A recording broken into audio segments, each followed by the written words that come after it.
नमस्ते विद्यार्थियों। राजनीति विज्ञान प्रथम वर्ष की कक्षा में आपका स्वागत है। पिछले कालांश में अपन राजनीति विज्ञान के अर्थ के बारे में अध्ययन कर रहे थे। जैसा कि आप लोगों को देखने में ये आया कि राजनीति विज्ञान की हम कोई सर्वमान्य परिभाषा नहीं दे सकते, क्योंकि हमारे विषय की ये विडंबना है कि इसमें जितने विद्वान हुए हैं उन सब ने अपने अपने ढंग से विषय को परिभाषित करने का प्रयास किया है। इसलिए राजनीति विज्ञान के अंतर्गत कोई एक परिभाषा निश्चित रूप से नहीं दी जा सकती जो हमारे विषय को पूर्ण रूप से परिभाषित कर सके। राजनीति विज्ञान के अर्थ को लेकर विद्वानों में दो दृष्टिकोण प्रचलित थे, परंपरागत दृष्टिकोण और आधुनिक दृष्टिकोण। विद्यार्थियों, यही स्थिति राजनीति विज्ञान के क्षेत्र को लेकर है, क्योंकि राजनीति विज्ञान के क्षेत्र को लेकर भी विद्वानों में कोई सर्वसम्मति नहीं पाई जाती है। सबसे पहले हम ये जानें कि राजनीति विज्ञान के क्षेत्र से हमारा क्या तात्पर्य है। किसी भी विषय के क्षेत्र से हमारा तात्पर्य यह है कि उस विषय के अंतर्गत हम किन किन बातों का अध्ययन करते हैं वो उसके विषय क्षेत्र के अंतर्गत सम्मिलित होती हैं। इसके आधार पर अगर अपन परंपरागत दृष्टिकोण के आधार पर राजनीति विज्ञान के क्षेत्र का अध्ययन करते हैं, तो जैसे आपको गार्डनर की परिभाषा राजनीति विज्ञान के संबंध में पढ़ने को मिली। गार्डनर के अनुसार राजनीति विज्ञान के अध्ययन का आरंभ और अंत राज्य के अध्ययन के साथ होता है। गार्डनर ने राजनीति विज्ञान के क्षेत्र का निर्धारण करते हुए इसे केवल राज्य तक ही सीमित रखा है। उन्होंने कहा है कि राजनीति विज्ञान में हम राज्य की उत्पत्ति का अध्ययन करते हैं, राजनीति विज्ञान के अंतर्गत राज्य की प्रकृति का अध्ययन करते हैं और इसके आधार पर हम राजनीतिक विकास के नियम निश्चित करते हैं।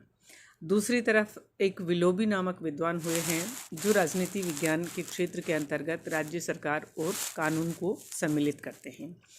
इसी तरह से राजनीति विज्ञान के क्षेत्र को लेकर फ्रेडरिक पोलक ने दो विचार प्रस्तुत किए हैं। वो कहते हैं कि राजनीति विज्ञान के क्षेत्र के अंतर्गत हम दो बातों को शामिल करते हैं, एक तो उसका सैद्धांतिक पक्ष और दूसरा उसका व्यवहारिक पक्ष।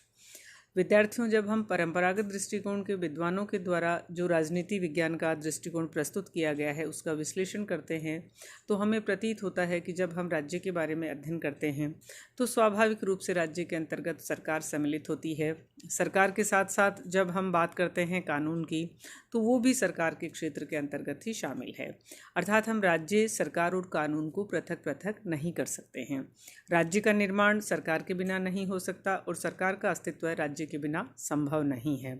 तो ये राजनीति विज्ञान के क्षेत्र के अंतर्गत विद्वानों ने अपने दृष्टिकोण के आधार पर इनका विभाजन किया है, किंतु सामान्यतः बात एक ही है कि जब राज्य की बात आती है तो सरकार की बात आती है, सरकार की बात आती है तो कानूनों का निर्माण करना, उनका क्रियान्वयन करना और उनके पालन की व्यवस्था को सुनिश्चित करना, ये बातें इसमें शामिल होती हैं। किंतु विद्वानों ने जो राजनीति विज्ञान का परंपरागत दृष्टिकोण प्रस्तुत किया, आधुनिक दृष्टिकोण के विद्वानों ने इस पर असहमति जताई और इसके परिणाम स्वरूप संयुक्त राष्ट्र संघ के तत्वाधान में 1948 के अंतर्गत राजनीति विज्ञान का क्षेत्र निर्धारित करने के लिए यूनेस्को के द्वारा राजनीति विज्ञान के विद्वानों का सम्मेलन बुलाया गया और उसमें ये निश्चय किया गया कि राजनीति विज्ञान विषय के क्षेत्र के अंतर्गत किन किन बातों को सम्मिलित किया जाए।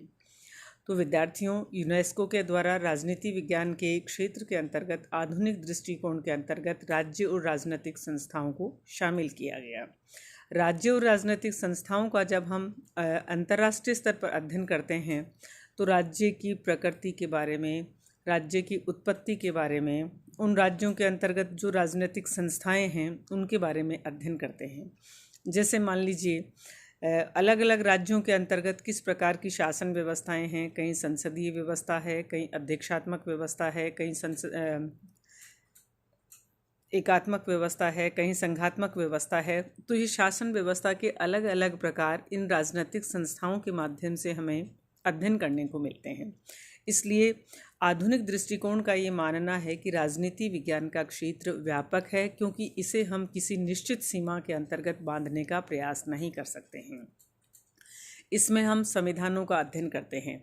जैसे उदाहरण के लिए मान लीजिए हम संविधानों का अध्ययन करते हुए भारतीय संविधान का अध्ययन करते हैं। विद्यार्थियों, जब आप भारतीय संविधान का अध्ययन करते हो तो आपको विश्व के अन्य देशों के संविधानों की बहुत सी बातें स्वतः जानने को प्राप्त होती हैं।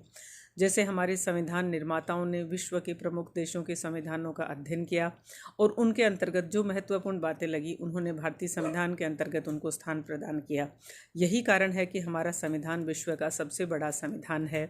इसके अंतर्गत सारी बातें लेखबद्ध की गई हैं।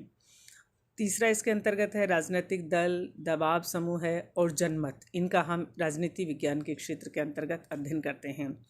जब राजनीतिक दलों के बारे में हम अध्ययन करते हैं तो राजनीतिक दलों की जो व्यवस्था है ये भी अलग अलग देशों में अलग अलग प्रकार की है। कहीं एक दलीय व्यवस्था है, कहीं द्विदलीय व्यवस्था है और कहीं भारत की तरह बहुदलीय व्यवस्था है। तो ये जितने भी राजनीतिक दल हैं, इनका उद्भव, इनका विकास, ये सारी बातें राजनीति विज्ञान में पढ़ते हैं। दबाव समूह है, जनमत, ये भी राजनीति विज्ञान के अध्ययन क्षेत्र में ही शामिल किए गए हैं। चौथा इसके अंतर्गत आता है अंतर्राष्ट्रीय राजनीति, अर्थात अंतर्राष्ट्रीय स्तर पर राजनीतिक व्यवस्था किस प्रकार से संचालित होती है, जिसके अंतर्गत हम शामिल करते हैं विदेश नीति के तत्वों को। इसके अंतर्गत अंतर्राष्ट्रीय स्तर पर जो संगठन बने हुए हैं, जैसे राष्ट्र संघ है, संयुक्त राष्ट्र संघ है, गुटनिरपेक्ष संगठन है, राष्ट्रमंडल हैं, ये सारी जो चीज़ें हैं ये राजनीति विज्ञान की अंतर्राष्ट्रीय राजनीति के अंतर्गत शामिल होती हैं। अंतर्राष्ट्रीय कानून, अंतर्राष्ट्रीय न्यायालय, ये सारे अध्ययन हम राजनीति विज्ञान के क्षेत्र के अंतर्गत करते हैं।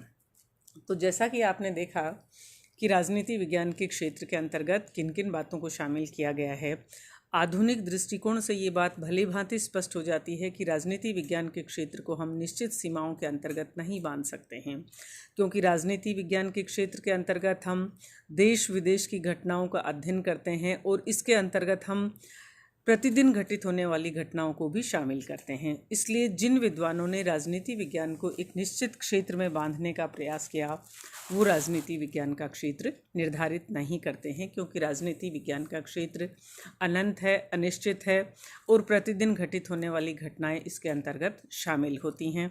विभिन्न प्रकार की विचारधाराओं का अध्ययन भी हम राजनीति विज्ञान के अध्ययन के अंतर्गत शामिल करते हैं।